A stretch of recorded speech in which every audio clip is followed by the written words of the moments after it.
Vice Mayor Tomas Osmeña gidayeg ang gihimong lakang sa University of Cebu. Nga mag-tuition fee free subay sa nasinating krisis. Detalye sa report sa Aeronato kini pinagi sa pagpamati ni Katropa Cristel Joy Felerca. Live report.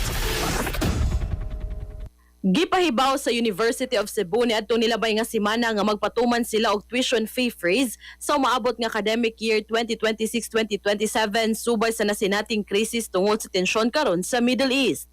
Mato ni Attorney Agosto Go, ang chairman ug tag-iya sa mga universidad, nga kiniaron nga magpabiling accessible sa mga estudyante ang edukasyon ug di na mahimong dugang panghunahon sa mga ginikanan subay sa padayon usab nga pagsaka sa presyo sa mga pamaliton. Nakadaig si Cebu City Vice Mayor Tomas Osmeña sa monglakang ni Go tungod kay matod pa niyang pro-poor o makabenepisyo ang mga kabos sa maong lakang. Kinitungod kay nakita niya nga ang mga polisiya o mga kalambuan sa syudad mga pro-rich o mas makabenepisyo ang mga adunahan. Mangpara ni Osmeña, angay daigon ang gibuhat ni Go. I'll repeat it again.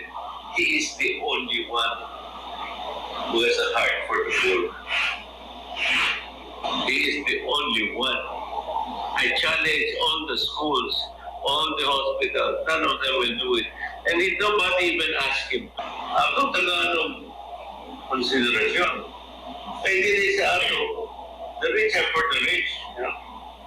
Para sa atong mga katropa nga gustong paligunon ang immune system, malikayan ang ubo, hilan at labad sa ulo, di makahilab sa tiyan, ang Santon Vitamin C, the alkaline vitamin C mao'y haom alang kanato mga katropa.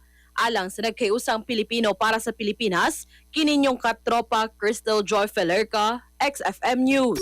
XFM report.